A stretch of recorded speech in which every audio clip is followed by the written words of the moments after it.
So he'll work on you until you call it nothing. What do you have to be grateful for? Nothing. Really nothing? What are you good at? Nothing? We went around the table the other day and I asked a group of people, what are you really great at? And it took us all a long time to answer. I wonder why that is. Because we're so humble, or because the enemy has messed with us so much now, because we're all on the verge of 40 and we've gotten so familiar with our deficiency. When you've lived in a deficit for a long time, it overshadows the oil that you do have. He wants you to despise your oil. He wants you to despise the season of life that you're in. He wants you to be thinking about how much time you used to have back before, or how much time you're gonna have when. Meanwhile, the question of the prophet is not what do you wish you had in your house? What do you have left? Because that's what God is going to bless, what you have left. You are his chosen vessel. And the oil you have is the oil you need. And the strengths you have are the strengths you need. And the experiences that you've had are the experiences that you need. But notice this, the oil only flows when it is poured. You can pray over it. You can cry over it, you can wish for it, but until you pour it, it will stay one small jar. If the enemy can't take your oil, he will try to get you to stop pouring. And some of you have stopped pouring. You got your heart broken. You poured your love into your last relationship and it didn't work out, and they left you and they hurt you and they turned away from you. So you stop pouring, and when you stop pouring, it stops flowing. You used to encourage people, and then you got discouraged and you stopped encouraging. But God told me to tell you, keep on pouring. I'll pour more when I get more. But the way it works in the order of God is it becomes more as it is poured. Isn't it just like God to command you to pour something that you don't feel like you have enough of? Strange instruction. I don't have much poured out. It's the weirdest strategy in the world, but I'm gonna tell you, I think this stuff works. I think as you pour it out, it becomes more. Really, I'm convinced of it, because I tried that thing where you feel sorry for yourself when you're discouraged. I tried the other thing where I encouraged somebody else when I felt discouraged. The first one took me deeper into my deficit and my discouragement. The second one is the weirdest thing, because I didn't feel like I had it to give. I wanted somebody to encourage me. And bitterness will keep you from pouring what you have while you wait for what you want. Eat and sleep bad, and that you do that. You do that. Discouragement is with gratitude. What messes you up is you focus on the thing that's not happening. And that causes you to get discouraged. So whenever you get discouraged, you have to change your focus from what's not happening to what has happened. And it straightens you out immediately. Because what causes the downslide is if you get wrapped up into what ain't happening, it get ugly, man.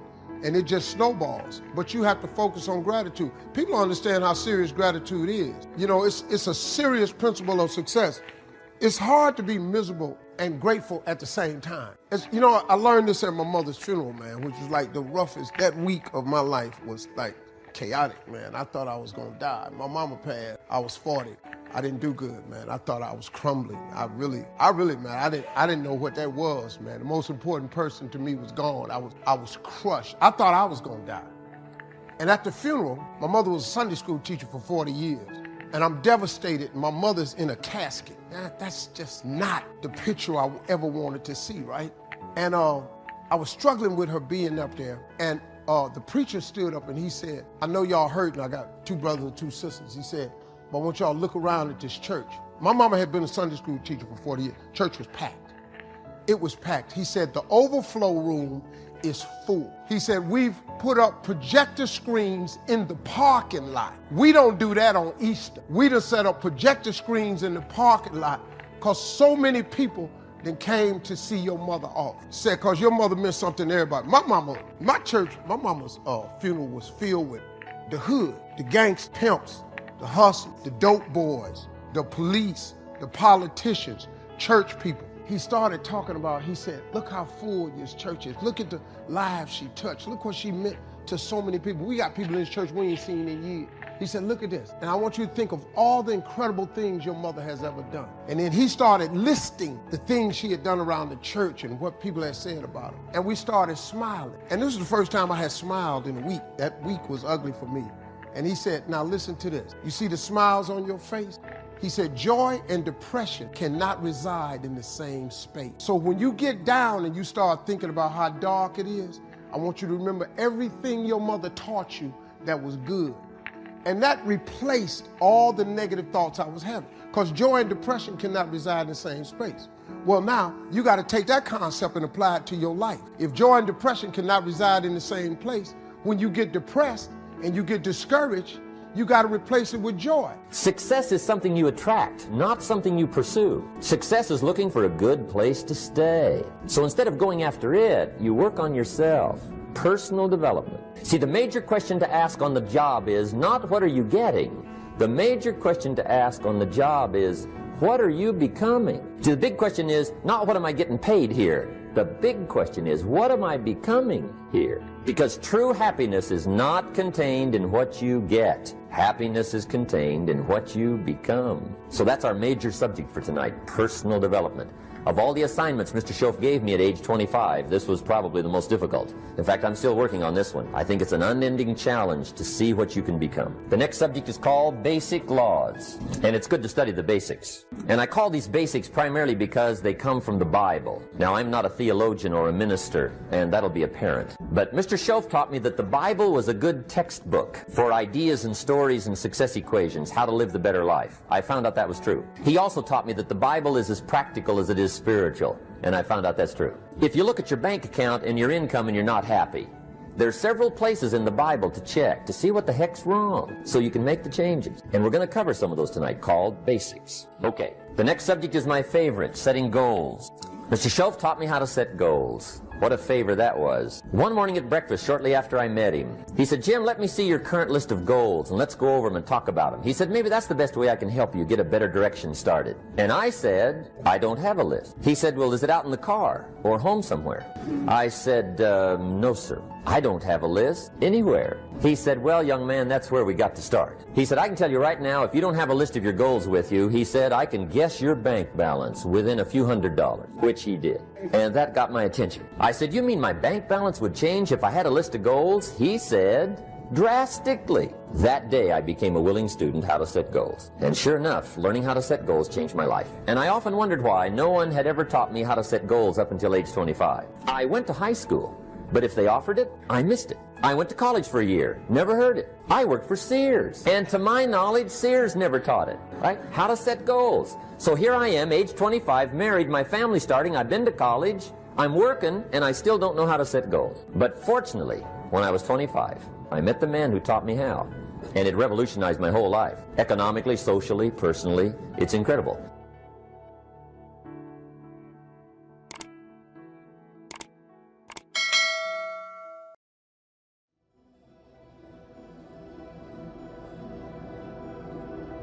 Loyalty has an expiration date. The problem is when you're the nice person, your loyalty lasts far longer to certain people than it should, because their loyalty to you has been expired. But you being a good person, you hang on to friendships and become forgiving far longer than you really should be. Loyalty has an expiration date. I came to talk to you as living creatures who have found restrictions in the place that you once found nurture and found yourself imprisoned by narrow-thinking people and narrow-thinking circumstances and narrow evolving predicaments. I came to tell you that you cannot feed in one realm and stay in that realm, that if you get enough on the inside of you, you will find a discomfort in staying in the dimension that you once lived in. And I came to prepare your hearts and minds. If you're not prepared to go through some bloody stuff and some stinky stuff and some dirty stuff, you don't want to keep feeding on this kind of word, because if you feed on this kind of word, it will open up your mind and open up your thinking and open up your ideas and open up your concepts until all of a sudden you are uncomfortable in what you were once comfortable in.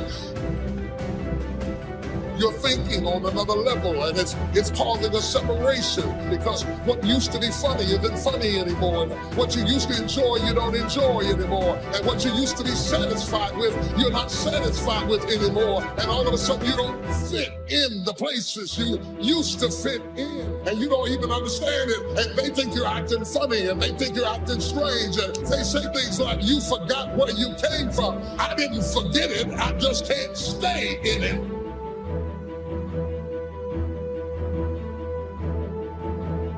God don't like you to surround yourself with people, things, and situations that's going to stop you from reaching the level of success that God has destined you in your career to get to. That's why God gave us free will.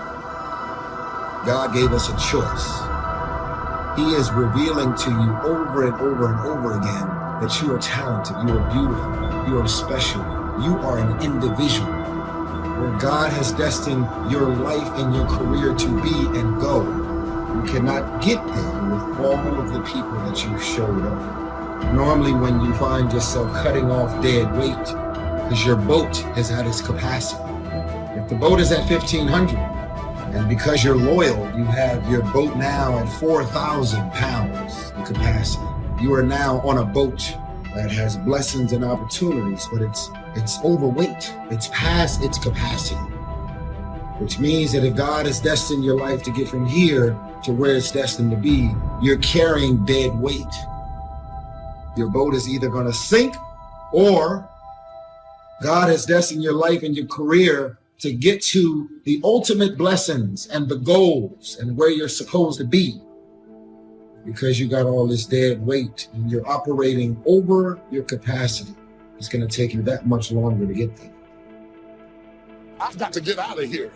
I got to get out of here. I got to get out of here. I've got to get out of here. You tell your old twin you can stay in there if you want to. This might be okay for you, but I got to get out of here. Even if I have to fight my way out, I've got to get out there. If I've got to pull and pull, I've got to get out. I've got too much vision to stay in this rut. I want to talk to you today about connecting with the right people. Your destiny is too big to get there on your own. God has already arranged certain people to speak faith into you. He's placed in your path people to inspire you, to help you grow and accomplish your dreams. But the reason some people never reach their highest potential is because they never get away from the wrong people. You've got to connect with people that understand your destiny, people that appreciate your uniqueness, people that can call forth your seeds of greatness, not people that are always pushing you down, telling you what you can't become, never giving you their approval, no matter how good you do. Life is too short to drag people along. If you will get the wrong people out of your life, then God will bring the right people into your life. And some of you, the only thing that's holding you back is your inner circle. The people that are closest to you, they're with you, but they're not really for you. You're constantly having to persuade them that you're okay and convince them to get on board. You're spending all your time and energy on someone that doesn't understand your destiny. I'm going to change where I change. I'm going to transition where I transition. Ready or not, here I come. Like it or not, here I come. Celebrate me or not, here I come. The hardest thing to do, the hardest thing to deal with, the hardest thing to manage, the hardest thing to put up with is transition. The thing we hate the most is transition. We hate it because it takes us out of our element. It takes us out of our comfort zone. It takes us out of the place where we are secure and we've learned how to manage and control everything. You cannot control everything when you are in transition. It is what it is. It happens like it happens. I can't get my hair done and do it. I can't be pretty about it. I got to come out any way I can. I'm in transition. I can't meet with the board or get everybody to approve it. When my water breaks, get ready. Here I come. Touch your neighbor and say, move. Move. I'm growing out of this spot. Move. I'm coming into another dimension. Move. I see a door opening for me. Move. Born again, again, and again, and again. Because if you look back over your life, every so often, every so many days or situations or circumstances, you find yourself in a world that's too small and too tight and too limited, and you have to go through a birthing process from one dimension to get into the next dimension, and you are being born again and again. You get comfortable, and as soon as you settle all in and say, now I've got my life all nice and neat, and I finally got it just the way I want it, and oh, I've arrived, and I've reached my destination, and then you look around, and the world begins to lurch, and all of a sudden you have to recreate yourself and find yourself starting all over again. You were sure yourself over here, but now you're a student again over there. You knew how to do this, but now you're learning again how to do that, and you are born again. Here's what leadership is: the challenge to be more than mediocre, the challenge to step up to a new level, a new dimension. And here's what this new dimension has: opportunity and responsibility. But who wouldn't want the responsibility along with the opportunity if it builds an extraordinary life? You wouldn't want it any other way. The refinement of leadership. Make this list: learn to be strong but not rude. Some people mistake rudeness for strength. Rudeness we don't need. Strength we do need. Here's the next one. Learn to be bold but not a bully. We need to boldly seize the day, boldly seize the opportunity, boldly seize the chance. But we don't need bullies. We don't need anybody to push anybody around. There's a whole new level of leadership. A new method of leadership. Here's what it is: leadership by invitation. Not leadership by threat, not leadership by intimidation. That now shows the weakness of the leader. That now shows ego at work instead of skills. But it's leadership by invitation. Invite somebody to a better way of doing things. Here's what else it's called: leadership by inspiration. Inspiring somebody to make the necessary changes to move up or to get the job done. As leaders, we inspire. As leaders, we entice. As leaders, we invite, entice, inspire, not threaten. New kind of leadership. Be bold but not a bully. Next, be kind but not weak. Some people mistake weakness for kindness, and it's a great mistake. Kindness isn't weak. Kindness is a certain unusual strength. But don't say, I must be weak in order to be kind. The answer is no. Sometimes you have to be unusually strong to be kind. Somebody coined the expression, tough love. Love that really tells the truth and levels, sometimes with a broken heart, but whatever has to be said, has to be said. Kind but not weak. Here's another one that's excellent: be thoughtful but not lazy. We need to give thought, but we also need to take action. As you grow up and get older, you start realizing what actually makes sense for your life and what don't make sense for your life. You may revisit the things that don't make sense for your life occasionally sometimes, but that's when you decide that you want to have that moment. But for the most part, because I grew up with my brothers and sisters, doesn't mean that we're actually going to walk in the same path. Because I have my friends that I grew up with doesn't mean that we're going to move and walk and have our lives, family, mind state, career choice, the way we think, the way we move, moving in the same direction. Some of y'all are loyal, have this power struggle with this concept called loyalty. You're so loyal, you're watching your career and your life and your surroundings crash and burn because you're being loyal to those friends. They're insecure and threatened by you, and anything that you do and any move that you make, they ask you questions like, yo, what you got going on? And they seem to be curious. But as soon as you share that information deep down inside, they are angry, mad, and jealous and envious about anything that you have going. But you're so loyal. You're so emotionally tied to these people that you found yourself being committed to because you grew up with, because you know, because they have the same blood as you. You hold on to things that don't make sense for the new season of your life, but because you actually know them, because you're comfortable with them, because you're used to it, because they may know all of your business and your secrets. You hold on to dead weight. People are in your life for a reason. Other people are there for a season. But it's important to recognize when people's seasons are over. I found some people you have to love from a distance. They're still my friends, but they're not in my inner circle. Don't cast your pearl among swine. You could say your pearl is your gift, your personality. It's who you are. When you get around true friends, people that really believe in you, they won't be jealous of your gifts.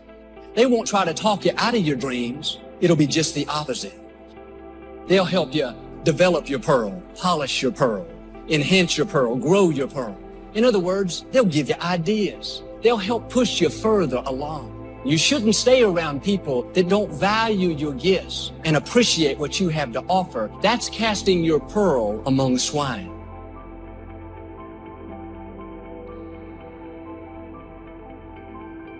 You need to dream without just being a dreamer. Head in the clouds, yes, dreaming lofty dreams, but feet on the ground. Here's 2 or 3 more. These are excellent. Be humble but not timid. Some people mistake timidity for humility. Humility is a virtue. Timidity is an illness. It can be cured. It can be managed. And if you are timid, you got to work on it. I'm telling you, it's a weakness. It's not a virtue. But you must turn your timidity into strength and keep working on it and keep working on it until finally you have driven it into such a small corner that it does not devastate your life anymore. But humility is a virtue. Expands your ability to understand the vastness of it all and how small we are in relation to everything. Humility that causes you to get on your knees and talk to a child without any fear how you'll look. Humility to understand, yes, humans are unique, but in the vast space of it all, we're all pretty small. Yes, we know, but what we don't know is so much greater than what we do. Here's a couple of more. Be proud without being arrogant. There's something to be said for team pride and community pride, company pride, personal pride. But don't cross the line to where your being proud now becomes arrogance. Pride we need, arrogance we don't. Arrogance is usually the childish attempt to make up for lack of self-worth. The childish attempt to make up for lack of self-worth has a tendency to create arrogance. And you know the worst kind of arrogance? Arrogance from ignorance. That's the worst kind. If a guy's smart and arrogant, we can tolerate that. But if a guy's dumb and arrogant, that's hard to take. So now, all leaders must learn the basic laws so they can use them as illustrations as well as use them for productivity. Here's the first of the basic laws. Whatever you sow, you reap. Now here's another way to put it on the positive side. In order to reap, you must sow. Reaping is reserved for those who sow, who plant. To deserve the harvest, you must plant the seed, take care of it in the summer, carefully harvest it, and then do wise things with the harvest. Now, here's the rest of the law of sowing and reaping. If you sow good, you reap good. If you sow bad, you reap bad. You can't sow bad and hope for good. You can't plant weeds and hope for flowers. It works both positive and negative. Now, here's something else about the law of sowing and reaping. You don't reap what you sow. You reap much more than what you sow. Now, here's what's important to understand on that. It works both positive and negative. The old prophet said, if you sow to the wind, you don't reap a wind. You reap a whirlwind. You got to be careful sowing to the wind. It doesn't come back as a wind. It comes back as a whirlwind. That's on the negative side. But now it also works on the positive side. If you plant a cup of corn, how much do you get back? A cup? No, a bushel for the cup. You get back much more than what you plant. That's the reason for planting, for the increase. Positive, negative. Now here's the next key to the law of sowing and reaping. Sometimes it doesn't work at all. The farmer plants the crop in the spring, takes care of it all summer, is an honorable man, loves his family, is a decent citizen. But the day before he sends the combines into the field, a hailstorm comes along and beats his crop into the ground, and it's gone, it's lost. So this time it didn't work. So now what must the farmer do? He's got to decide whether to do it again or not. Should we take another chance in the next spring? we would advise him to do so, even though he lost everything in the last harvest. And it didn't work. You didn't reap what you sowed. But here's the law of averages. Here's the odds. More often than not, you reap what you sow. More often than not, you'll have a harvest if you plant in the spring. There's no guarantee, but more often than not. And guess what more often than not is? Pretty good odds. It's better than Las Vegas. Incredible. Next, one of the most important laws to learn is the law of averages. If you do something often enough, you'll get a ratio of results. Once you understand that, the world is yours. Learning to employ people in the unique thing called the law of averages is stunning in its result in terms of fortune, future. In baseball, we call it batting average. Swing 10 times, get a hit. Swing 10 times, get a hit. Nobody bats 9 out of 10. Some of these guys are getting $5, $6, $7 million a year, batting 2, 3 out of 10. So you don't have to be perfect here. All you have to do is understand the law of averages. Now, even if you're only getting 1 out of 10, you can now start to compete. If you've been here a long time, you can get 9 out of 10. I just joined, I can only get 1 out of 10. I'm telling you, if we have a contest, I will beat you. Say, well, you just started, how could you beat me? It's very simple. While you talk to 10 and get 9, I will talk to 100 and get 10. I win. Isn't that clever? Here's what I do if I'm new. I make up in numbers what I lack in skill. Once you understand the law of averages, I'm telling you, it's so exciting to work with the law of averages. Here's the next important law, called the law of faith. Faith is the ability to see things that don't yet exist. Faith, though, can turn difficulty into reality, positive reality. Here's what faith is for. Number 1, faith is the ability to see it as it is. Faith doesn't mind seeing it as it is because faith is a miracle worker. Faith does not ignore the negative. Faith uses the negative because if there was no negative, there'd be no need for faith. If everything is okay, what would you need faith for? You need faith because it isn't okay. Now, what isn't okay? Who knows? The situation that isn't okay. So here's what faith does. Number 1, faith does not ignore the negative because faith now stands as the miracle worker if you let it work. So faith sees it as it is. If it's ugly, it's ugly. If it isn't working, it isn't working. If it's a mess, it's a mess. It doesn't hurt to call a mess a mess. You don't need to fancy it up here. If it's broke, it's broke. If it's miserable, it's miserable. Faith doesn't mind admitting that. Faith doesn't mind seeing that. Here's why. Number 1, you can see it as it is. That's the beginning of faith, seeing it as it is. Now, here's the second step of faith. See it better than it is. Couldn't you see beyond the mess? The mess is for today. Couldn't you look into tomorrow? The answer is yes, I guess I could look into tomorrow. Humans have this incredible ability to look into tomorrow, to look into next week. Dream the dreams, make the plans, visualize, use your imagination, see it better than it is. Now here's the third step that turns faith into reality. Make it better than it is. Faith now must be invested in the muscle. But if you invest faith now in the action, you can take any situation and make it better than it is. Next, in the beginning of faith, seeing it as it is. Don't see it worse than it is. Don't blow it out of proportion. Some people have this tendency to blow it all out of proportion. Say, well, it can't be that bad. If it's this bad, that's how bad it is. You don't need to multiply how bad it is by 10. Just as it is. That's the deal. As it is. Don't see it worse than it is. Now here's the next. Don't see it for more than it can become. There's a thin line between faith and folly. Yes, it's possible to see yourself as a millionaire, but not overnight. Somebody says, well, yes, I can see that. Don't see it for more than it can become in a reasonable period of time. Yes, if it dropped out of the sky overnight, but that's not likely. But it's still possible to be a millionaire. It's still possible to be rich and wealthy, given a certain amount of time working with the law of averages and all the rest of the stuff we've talked about today. So don't see it for more than it can become so that you move into folly instead of faith. Plenty is possible without being foolish. Now here's the next one. Give yourself a chance to understand that it could be far more in the future than what you can first see. Take the first step of what you can see, but give yourself a chance to be able to see it for more than what you first see it. On a foggy night, if all you can see is 100 feet, Here's what you do. Walk that first 100 feet. Now you can see another 100 feet. You can't see the 200 feet. But if you can see 100 feet, you walk the first 100 feet. Now you can see another 100 feet. So I'm asking you to take the early steps of faith. Whatever you can see it possible to become, start believing that. Have faith for that. And I'm telling you, as that starts to exercise, you'll be able to see it for more and for more and for more. The possibilities will start to increase in your own imagination.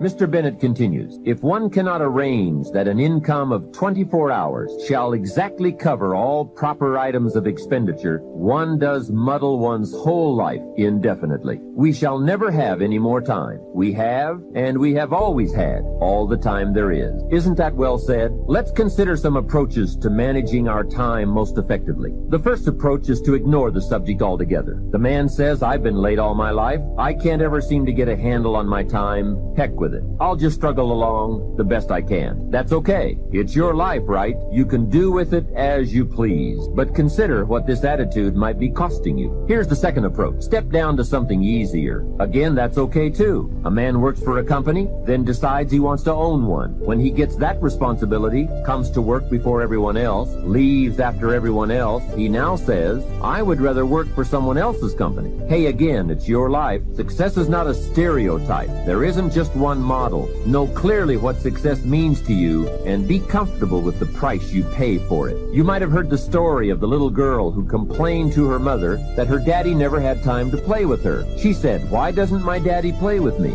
He comes home from work, goes to the study and work, comes out for dinner, goes back to work again. I want to play with my daddy. So her mother explained to her, your daddy is very busy. He loves you very much, and that is why he works so hard. At his office, he has so much work to do that he has to bring the rest of it home and finish it here. That is why he can't play with you. The little girl thought for a moment, trying to solve this problem, and came up with the answer. She said, well, why don't they just put him in a slower group? Hey, not a bad idea. Don't throw away other important values in your life just going for one. I went for some things in my life and found out later I had paid too much. If I had known how much they were going to cost, I never would have paid. So that is a consideration. The next approach to time management is to work longer and harder. And we all know the dangers there, right? Unless you aren't working at all, then you probably need to work longer and harder. But for some people, if 10 hours won't do it in a day, they work 12. And if 12 won't do, they move it up to 14. Some people even take on 2 jobs. And there are some very real dangers here, not least of which is health problems that result from not being able to handle the stress. So you've got to be careful with this approach. The last approach I think is the best, and that is to get more out of you. In the time you have assigned to labor, make the hours more valuable. The key is not to work harder, but to work smarter. If you're putting in about 8 or 10 hours a day, 6 days a week, that's about it. You can't work much harder. But remember, it's not the hours you put in that count. It's what you put in the hours. Get more from you to make the investment of time more valuable. And no telling how valuable you can become. We don't lack the capacity. We only lack the ideas and the will and the discipline to carry them out. In considering the subject of time management, remember that a big part of the key for changing is to take it in small steps. Most of us don't make revolutionary changes. We change a few degrees at a time. When you get some life momentum rolling, it's not that easy to make all the changes all at once. Hey, you can't whip a U-turn with the Queen Elizabeth II. When that big ship gets moving, they say it takes 7 miles just to get it stopped. So when it's really moving, you just have to nudge it a little, and finally you get it turned. That's a lot like our lives. A few nudges at a time. How many of you know that it's hard building a thriving residual income on a monthly basis? Raise your hands. Yeah, that's why most people won't say yeah. It's much easier to complain about the economy. It's much easier to complain about our elected officials. It's much easier to talk about the recession. That's much easier. To come up with excuses why you can't do it. That's where I was. That's where I set up station for a long time. My mentor said something to me, Mike, wait, I want you to write this down. He said, anybody can complain. He said, if you do what is easy, that's complaining. If you do what is easy, your life will be hard. But if you do what is hard, your life will be easy. Come on, that's strong medicine.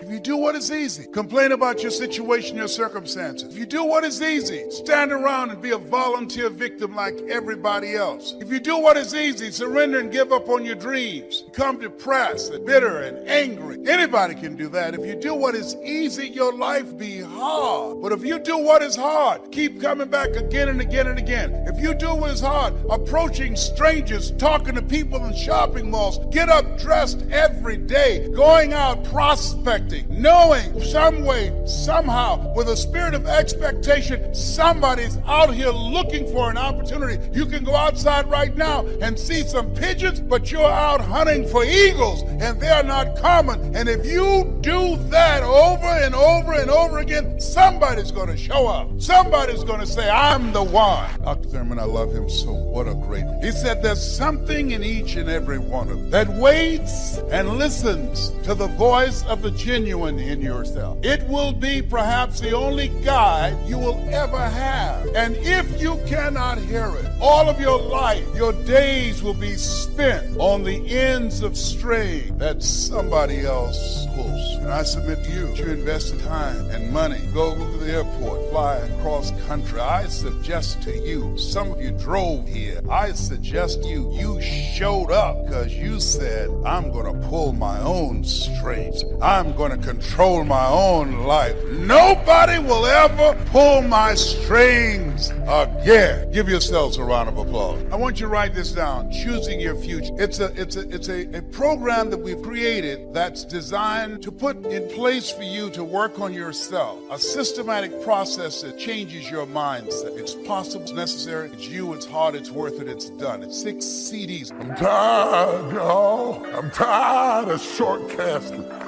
I'm tired of 15-year-olds being killed in drive-by shootings.